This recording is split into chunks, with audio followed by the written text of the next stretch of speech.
Welcome to the Sedona Soul Sisters show, down-to-earth discussions on spirituality, metaphysics, paranormal, and healing topics. Sedona Soul Sisters are the most trusted psychic mediums and healers in Sedona, Arizona. We are Rozlyn Reynolds, myself, Ivory LaNoue, and Terri Ann Russell. We have offices in Sedona, Arizona, where we see clients from all over the world. Today's topic is the Blue Avians.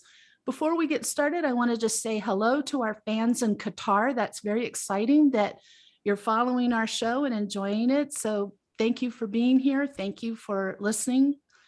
Glad to know you're there. Terri Ann, you are our resident alien race expert. So I'll let you start. I don't this know about topic. that, but yeah. So Blue Avians, I heard about Blue Avians a long time ago. I don't know if you're familiar or our fans are familiar with Corey Good, but he had a lot of connection with Ra, the Blue Avian. So a lot of them I read actually when I was doing some research, their names end in the Ra. And so they have a lot of connection to the law of one, which I didn't know. Interesting. Well, I have that whole book series that was given to me by a client who said, I just feel like you need to have this. I have been visited by these blue sphere people, as they're also called, and I didn't know who they were. You know, I wasn't like I was saying, Blue Avians, please come visit me. No, just as usual, I'm lying in bed and communicating with angels and something else comes in. So, but they were very high frequency. And I remember telling Ed, Ross's partner, that these things came in that were these blue orbs, kind of royal blue crystalline with like a more like crystals in the center of it. And Ed's like, that's the blue sphere people. I'm like, I had to look it up. I'm like, oh, you know, they stayed for quite a while, maybe 45 minutes every time they came in. And that went on for a while. So, you know, I was getting visited by him and didn't even know it. Go ahead, Roz. Well, Terri Ann just posted a picture within the last couple weeks, maybe. It had this bright blue orb in it. Was it me or Terri Ann? Oh, I thought it was Terri Ann. I just remembered noticing it. I thought, who's that? Must be the Blue Avians. Because I took a picture. I'm selling some curtains that were in my living room. And before I took them down, I took a picture to sell them. And there's a blue orb about this size in the picture. I was showing it to my friends the other night. And then the picture I took a couple minutes later, it's like up here, blue orb. I think Terri Ann had one too. Maybe they're flying in to hang out with you guys. I don't know, but I did find it interesting, Terri Ann, what you were saying when I was looking this up too, back when Ed first was like, oh, that's the blue sphere. Their ties to ancient Egypt. Yeah. You know, and to Ra was, you know, they say that Ra was a blue avian and that's why he had the bird-like head.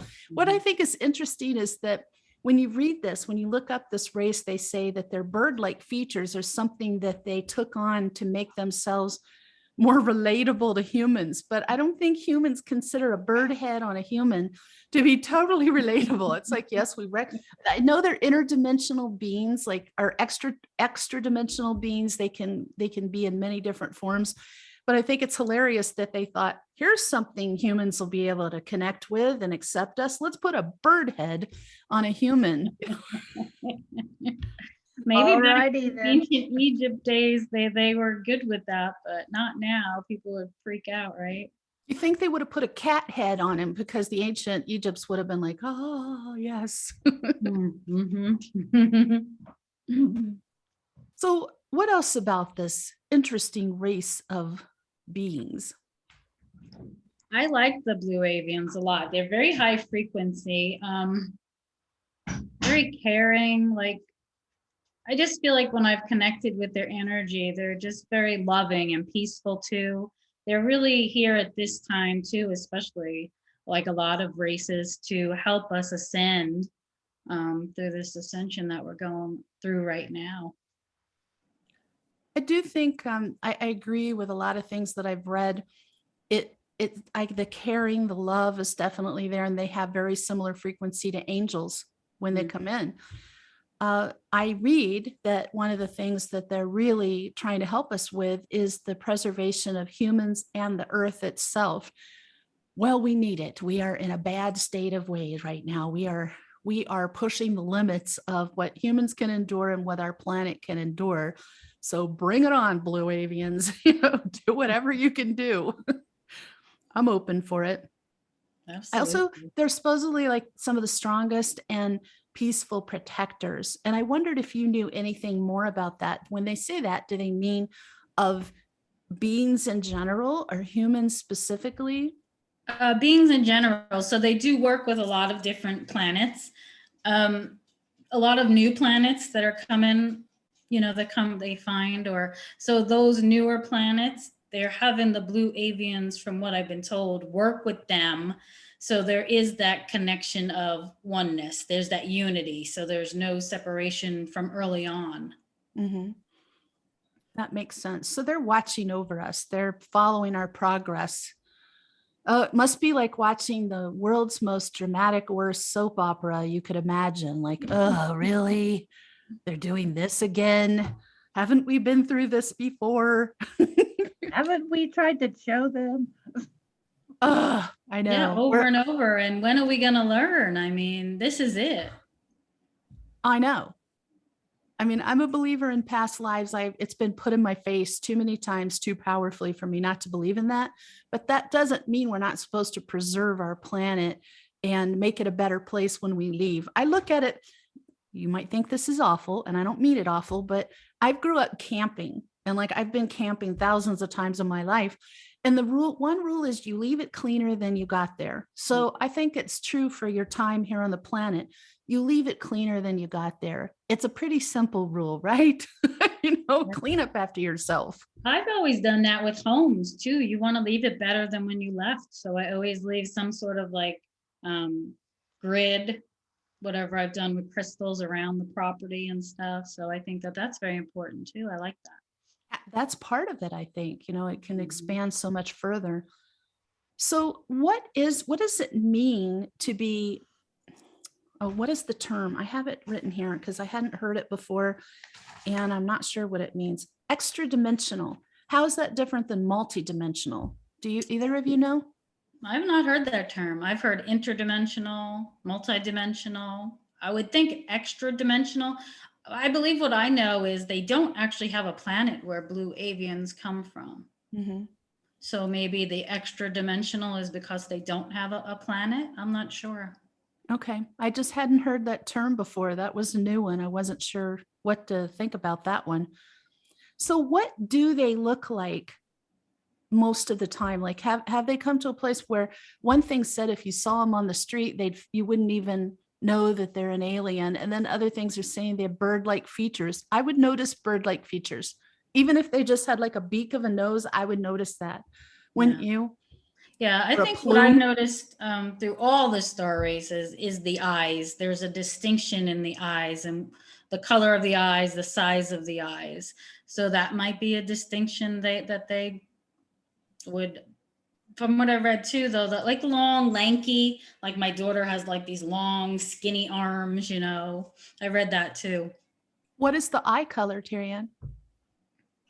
The eye color, piercing blue is what I saw. There's a lot of that in alien races. Have you noticed that? Mm-hmm. Yep. I'm clearly not one. I've got hazel eyes, so there you go. So what I found is that it says, and this was like researching back again when Ed first enlightened me, oh, those are the blue sphere people, that they do appear physically as blue bird-like creatures, but they come through, like they travel in these blue spheres. But I wondered, like, if the sphere I'm seeing is about 5, 6 feet in diameter, is that really what they're traveling in? Or is it that, like, am I letting my human self get in the way of thinking about travel because being interdimensional beings, they don't need a giant spaceship like we need to go to the moon or to Mars. They just need like a field to surround them. Don't you think our limited mind, our lens always sort of skews it some way or another. It can't not be involved. Yes. And so, whenever people say things, well, that's not possible because it works this way. And I always tell them that's how it works now. But think about 100 years ago, could people have foreseen 3D printing? Could they have foreseen fax machines? A lot of things we take for granted, and things like faxes, and why I just dated myself. But when I was first in business, we used fax machines. And now that's obsolete, and we've gone on to other things. So technology moves so quickly, I think we limit ourselves. And I think in this way, I really was, because it kind of wigs me out in a good way, like maybe freaks me out, amazes me that inside those bubbles that were hovering over my bed for 45 minutes was an alien creature. Like I thought the bubble was the alien creature. I didn't realize there was like a bird-like being in there, but I was talking to it, because I could feel that it was good. And we always come back to like, how does it feel? Yeah. Yeah. And because you said at high frequency, like angels, you can really feel that resonates within your field too. So that's why we always say that, right? Pay attention to how it feels. Yeah, because as a child, I had a lot of experiences with alien beings and UFOs stuff from very young, from a toddler age. And most of it freaked me out. But my daughter was so different about it. And I was always so impressed and amazed with her, where some creatures would come to her, and she's 4 years old. She's like, the little men came and played with me again last night. I'm like, really? Yep, they floated me out the window. Did you have fun? Oh, yes. Oh, yes. So, she's just like very matter of fact about it. Hola. And for me, I was like all freaked out, I think. But I don't feel freaked out anymore. I just feel like there's something there. I don't know what it is. I haven't experienced it before, but I'm curious and I'm interested and excited about it, because I want to be a part. If there's some galactic effort out there to improve mankind and our planet, I want to be a part of it. Maybe we already are at Sedona Soul Sisters and we don't even know it. With all the people who come in to see Roz, I was sent to see Roz for the code. I think that there's something going on there. Sure shocked me. You're a little bit muffled, Roz. I couldn't quite hear what you said. Oh, sorry. What did you say? I said it sure shocked me. There we go. I remember that. You're like, these people are coming in. And so, these kind of things, sometimes we're part of a bigger plan, a bigger effort, a bigger coalition than we have any idea of. And Terri Ann, do you know anybody that like has come to see you that ended up being Blue Avian starseed? I have not yet, no. Do you think your daughter is? I think they're very rare because of the high frequency that they must hold. Mm-hmm. I don't know about her. It's hard for me to read her a lot of times. She's so complex. I've never really tuned into what she was. Or it's hard when it's your own child. Yeah. You're so close to that child that maybe it needs like an outside read. But I do believe a lot of them are very high frequency. A lot of the crystal children that have come in and that are coming in still, they're coming in with that remembrance. You're hearing a lot more stories about children that are saying, oh, well, when I pulled up out of hell, and the kid has never heard the word hell before, or I described, a life in the 20s or whatever it was. But these children are having these past life memories. I think that that's amazing. They're also having very clear memories of planning their lifetimes with their angels on the other side. And like when I was planning to come, this is a 4 or 5 year old. When I was planning to come here, I picked you as my mommy.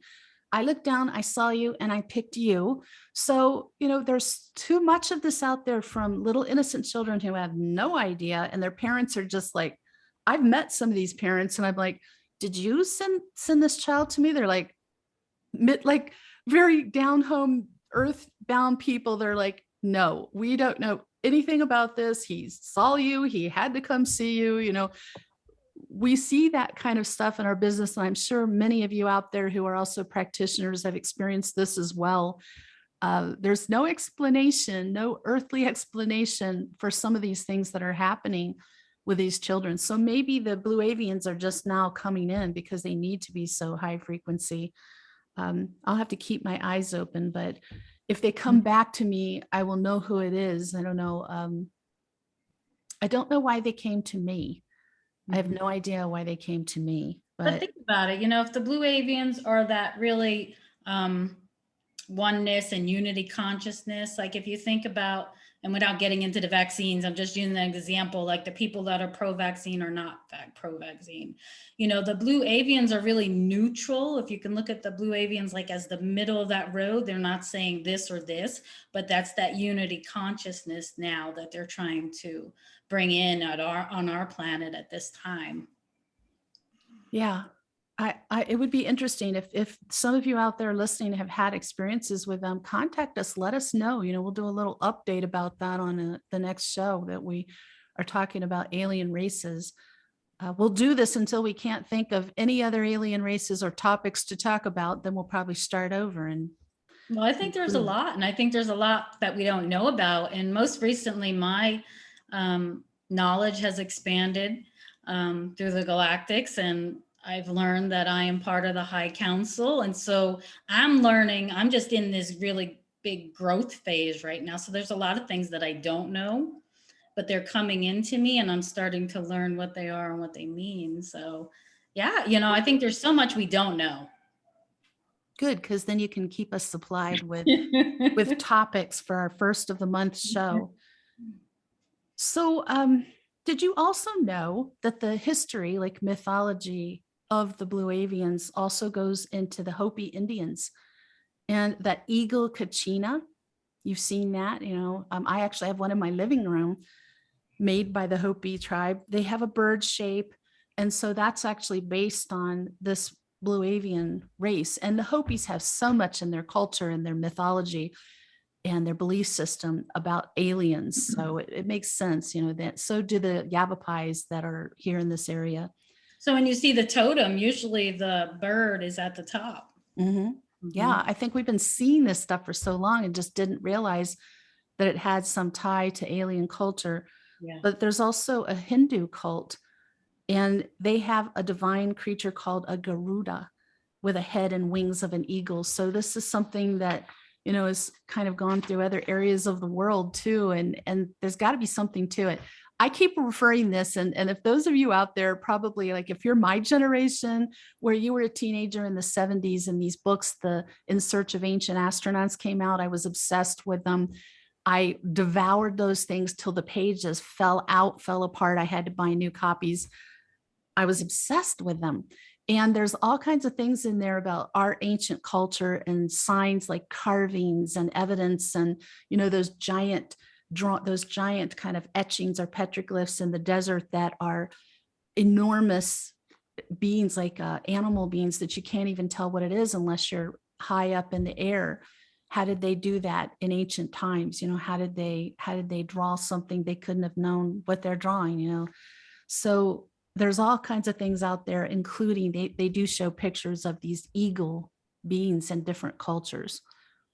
And then in Greek mythology, it kind of has a negative connotation, but the figure of the harpy, they think, is really associated with this too.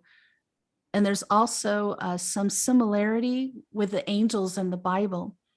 So think about angels being winged beings. So there's actually a belief out there that the Blue Avians are angels. And I can understand why they'd say that. And maybe it's true, because honestly, they don't come through and go, hello, we don't look quite the same, but we are angels like you're used to. No, they don't do that. But they have wings. Maybe that's where it came from.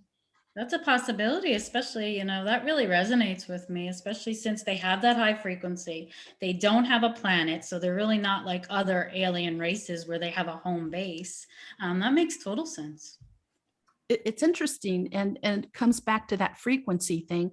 They feel like angels, and so they have the highest of intentions, the highest frequency of love and light.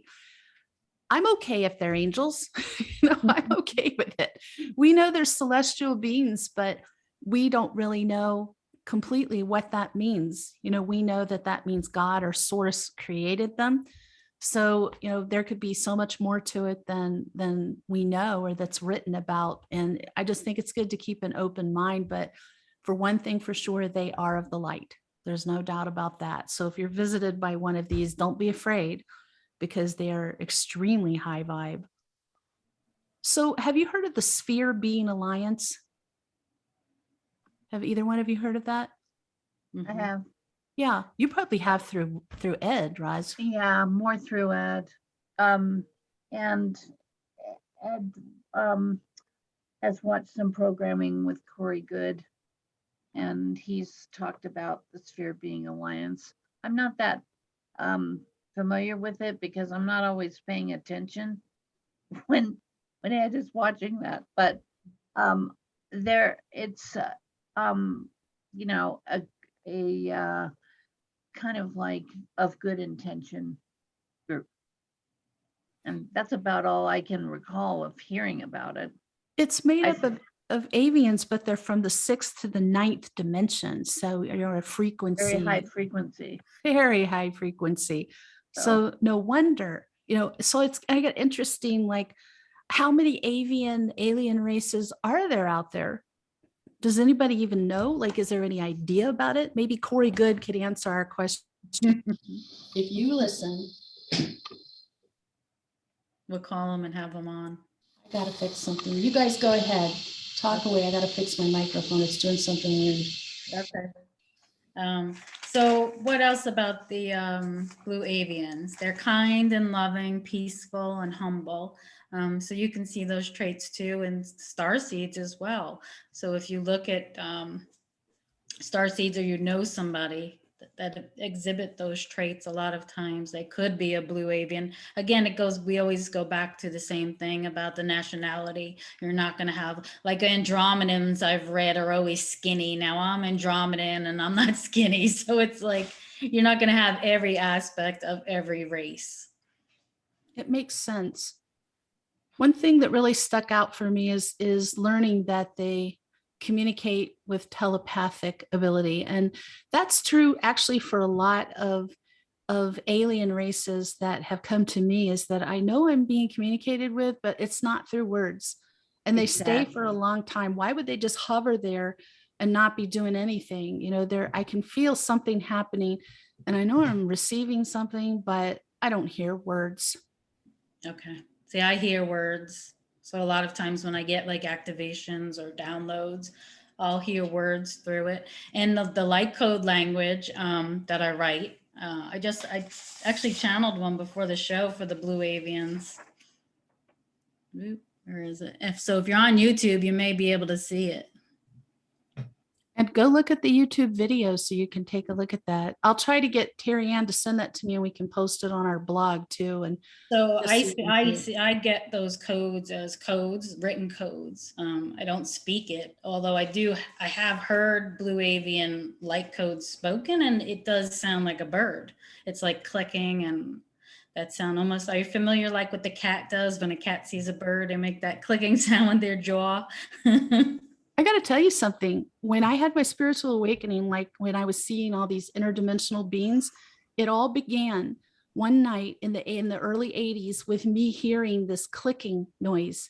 I was awakened by a clicking noise. And then I started seeing these beings coming in, and it happened for years, every night, like floating through the wall from outside, and different forms they would take. But always I associate that, like even now, if I hear that clicking noise, I'm on high alert. I'm like, okay, something's happening here, but I didn't know that had anything to do with some sort of language. So that's interesting. I never knew what it was. I'm so glad you mentioned that. Yeah. Something Corey Good talks about that I thought was really interesting is that, along with the telepathic communications, sometimes they communicate with a light touch. And that light touch is to induce a positive physical and emotional response. And I wondered, like, there's times when I've told Roz, like, I'll be almost asleep and I'll feel this light touch on me, very gentle. And it feels like 2 fingers, very light touch. and it feels like they're doing something, and I know it's something good, so I don't worry about it. Or, sometimes I can go right to sleep while they're doing it. And I always thought that was like a healing thing, but I wonder if it's more, I've been getting like more of a, just to give me some sort of physical response to their presence, but it feels really good, very gentle. Mhm. And that they act as a single intelligent entity. The light side of the Borg, the Borgs of the dark acting as one. These alien beings act as one, but they're all of the light. Do you think they're going to help us with our ascension process here on the planet? Absolutely. They're definitely trying to get into that space where they're helping us have that unity consciousness again, coming back to one. It comes back to one always. If we can become one within ourselves, right? We spread that out to the world, and the more neutral we can be, the better. So I absolutely believe that they're here helping us with our ascension at this time. I'm counting on it. Roz, go ahead. Well, going back to the languages, I just was thinking about, and all the encounters that I have had, I don't think I ever hear any spoken, but I see symbols, I see shapes. So I think you have to kind of open your vision, your perspective a little bit, that, whatever our idea of language is, what they're communicating. And all the encounters I have had have been telepathic. I know what they're doing. I mean, the first encounter I really remember when I was 10, which was actually, an amazing medical healing that they did on me. I was at that time pretty much bedridden, and I never heard anything, but I could see their expression. I could see their eyes. I mean, it's like as soon as we make eye contact, click, we were connected. And it's very interesting because I look back on that, and of course I was a kid, but I had absolutely no fear. No, not even that. The only thing I ever remember saying out loud during that whole process was, "What do you want? Why are you here?" And so I think we have to kind of really expand into. I don't think of the old languages of the Middle East and stuff, the Sanskrit, they did shapes, and there's all kinds of, it's a language within itself, and there's all kinds of communication when that's going on. And the one time I can really recall seeing that so clearly was, I had a situation where I sort of think I wasn't present for about a half an hour. And when I became aware and kind of woke up, I had been driving and I was in heavy traffic, which is just mind blowing. And I just recall seeing all of this obvious written, very specific symbols. And it was kind of, when I think back on that, I mean, that's been a few years ago too, but I think back on it and I go, okay, obviously I downloaded something, and whatever it was obviously had an impact on how I do things. So I think sometimes we want language to be in English, like we're talking about what we want and what we think should be happening is just not, that's not the deal. I totally agree with that, Roz. Same for me, is that they're communicating, but they're not using words. But think back on ancient languages like the Egyptians, where each symbol is a word or a thought, not a letter. Mm-hmm. And so I think a lot of these symbols were being shown, they are communicating with us. We just don't know what those symbols mean yet. And I also am shown a lot of sacred geometry. So I think that is a language, and we don't know it yet. I think that maybe we know it on a very deep soul level, but not consciously yet. I just receive it. I just try to be really open when these beings come through, and just receive what they want to give me. As long as they're of the light, I'm open to receiving what they have to give. Go ahead, Terri Ann. I was going to say, I like to think about it like when I describe light codes, like energy patterns, they're emitting these frequencies, right? And we're receiving, whether it's healing or activations or downloads. And we don't necessarily have to understand that, but it's coordinating what our energy is, if that makes sense, if I'm describing it correctly. That's how I see it. I can't judge that. I'm going to say, yes, you're describing it correctly. So one thing I actually learned, and I want to correct myself, because I said like those blue spheres are like a spacecraft, but they're not. They're more of a device. And I want to make that clear, like somehow they travel to us. And what Corey Good says, because he's the one who's received so much information from this particular race, is that these devices known as the spheres have been dispatched to protect our planet. But so I don't know if the Blue Avians are in it or operating them, like speaking through them. I really don't know. Just because they've come to me doesn't mean I'm the world's authority on the Blue Avians or the spheres by any means, but it just means I've had some good experiences. Let's talk. We'll have to find out from Corey Good. He is the authority on this. Well, I would think because they're such a high frequency that they're energy. And so like when we think about a blue avian being, you think of this tall being with feathers and wings and this extensive wingspan, right? And how could they get in this tiny little sphere? But meanwhile, they are energy, so they can compress their energy, come into this sphere-like, figure and travel that way, I believe. It makes sense. And as far as like why they're here, like I did find one thing that was interesting. I've been mulling it over, where the spokesperson for the Blue Avians, kind of like, we have spokespeople for our planet, for our country. They said they recently returned to our planetary system to give us a message freeing us from the influence of negative entities and negative extraterrestrials, like the reptilians, things of that sort. So we must be under more influence than we generally realize. Negative entities I'm well aware of, probably the negative ETs not as aware of, but there's plenty of people who are telling about that. I don't know, Roz and I have had some experiences where we see like a mask slips on a human and you see the reptilian face behind it. And it's horrifying. And it's always when you least expect it, like you're just going about your day and then, whoa, a reptilian, and nobody else sees it. Well, Roz and I saw one together. We were sitting side by side and both of us just looked at each other.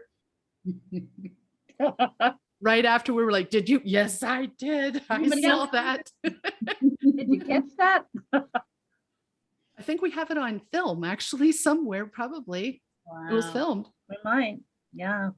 Holy moly, we should check that and release it out to the world. Be aware, be aware. Pretty interesting. I know that they visited our world for thousands of years, maybe far longer than that, because of the different races that have these carvings, these paintings of these bird-like creatures. And there's a reason why it's in so many different cultures. That happens with a lot of things. Have you noticed that? And I think that's reassuring. It's kind of confirmation that this is actually happening, because why would it be in one country and not others? Why would they go, we're going to visit this country. You're so much more advanced. Let's go to Sweden. You deserve us. The rest of this planet, no, we're not going to visit you. It doesn't make sense. They're going to go to different people in all different countries who they can feel their frequency is high, and they might make some headway with us. Maybe we're going to be able to receive more of the information. I like to believe that when we receive this telepathic information, that though we don't have it at our fingertips on a conscious level, that subconsciously we retain it and carry it forward. And somehow we're sharing it with the world, whether we know it or not. I don't know how. I think that's very true.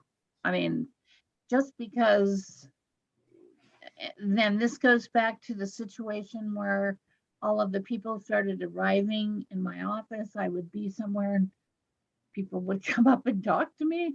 And I, really, I was ill prepared for that because, I'm just living my everyday life. And the amazing thing about it to me was how people would come and say, I was told to come see you and that you could give me activation. And I didn't even know what activation was at first. I'm like, okay. And interestingly, from that point on, I actually had one of these people who came to see me, and she said to me, she contacted me the next day and said, I get what it is now. It's not anything you do. You are the frequency, you're the activation. And I'm like, all righty then. That's okay. Whatever God wants me to do, that's what I'm going to do. It's actually what made me think about that, Roz, that whole thing. And I think, wasn't that going down just before Terri Ann joined us? Yeah. I think so. So it's just like a wild time, because then how Terri Ann came to us is an amazing story to begin with.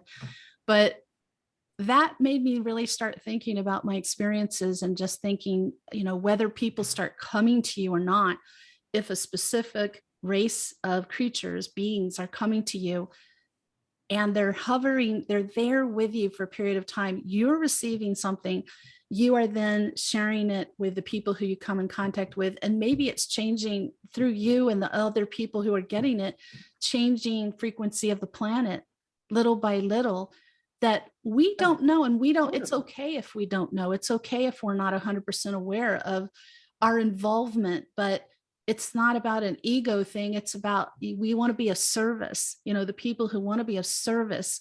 So if this happens to you, take it as you're being chosen to be of service. You've raised your frequency enough that they can feel you. They know that you can help, and they're going to do what they can, and just let it happen. Again, as long as it's of the light, if it feels good like angels, that's a whole different story than something coming in and you're hearing the wah, wah, that's never a good thing. Feeling terror, feeling like you're going to get sick, those are all warning signs. Banish that immediately. Anything else about the Blue Avians that you want to share today, ladies? Dead silence. I just Terri think Ann's we have thinking. to, thinking. conscious. We have to be conscious. One thing we haven't really talked very much, and I think we should spend a good 5 minutes at least on it, is how does somebody know they're a star seed, a Blue Avian star seed, other than like the larger eyes, skinny limbs? Is there anything else, like how they are as a person, not just how they look? Yeah, so they're interested a lot of times in science as well. This goes for a couple different types of them. But for Blue Avians specifically, they're visionaries. They're very sensitive. Again, it goes for sometimes many different, they have a connection to birds. I thought that was really interesting. So if you like birds or birds come to you, I know several people actually, now that I think about it, that could just be sitting in the park and a bird will come up to them or just land on them, which I always found fascinating. Telepathic, uncomfortable in the body, which I have to agree. I don't like being in body either. Healers, teachers, innovators. So really quantum physics, math, interested in those kinds of things. And then going back again to the unity consciousness, obviously, somebody that's very neutral in their thinking, that can see both sides of the coin, not somebody's like, oh, well, you're right or you're right, but somebody that's just very neutral. And that's hard to find, I think. For as many people as I read, it's pretty uncommon to meet somebody who you can tell has that ability to see everyone's side. Makes them a good mediator. Well, that's interesting. We talked about it a little bit, but would you say that of all the people who come to you to find out their starseed origins, is this one of the least common? Yes. And I believe so. And I believe because there is such a high frequency, like angels. they probably come to more people than we know, and maybe people aren't recognizing it because they come as a blue sphere without actually having a name or anything. So if you're not, involved or interested in any of that you might miss what that sign is. That's so true of many things. I mean, I think back to experiences I've had since childhood, and a lot of it I feel like was wasted on me to a degree because I had no idea what was happening. But then it comes back to this thing of you are receiving something, and then you go about living your life, like Ross says, your day-to-day, everyday life, and you're emitting something you've absorbed out there to the people who you encounter. Even going to the grocery store, your frequency and what you carry, you share with the people who are around you. And so you are making a change. There is something you're sharing out there. And I think that when you look back on experiences to the past, you'll start being able to put some pieces together of maybe the different alien races that have come to you, interdimensional beings. And maybe you can even identify, this is why I'm yet another reason number 2007, why I am a big believer in journaling. You can write the day, the time you experience something, and then you could also start making note of like, what changes did you notice with yourself, your view of the world, how you feel, what you experience as of that time. That's a good way to know what you received, just what changes occurred around that time. So I have 4 decades of journals like that are just like every amazing thing that's happened, all of my psychic dreams, all of everything, just supernatural, paranormal, celestial that has happened. And I love reading back on those things. I highly recommend that for you. If you have questions about this episode, you can always reach out to us. You can ask a question on the YouTube channel. You can email us, and that email is in our show description on whatever platform you're enjoying this on. I want to talk briefly. Terri Ann, would you like to show your book? Terri Ann has a book, From Death to Life. It's a true story about her son, Anthony Joseph's death, and their incredible connection with him on the other side. And they're working on book 2 together now. So that's just an amazing, I've read it, love it. I have a book called Let Your Angels Lead, and it's about teaching you how to feel, hear, and see your angels so you can receive the maximum guidance from your angelic team. Tune in next week because our topic is healing a broken heart. I have a feeling this is going to be one that touches a lot of people. Who hasn't had their heart broken at some point in life? In the meantime, we hope that you have an enlightening week.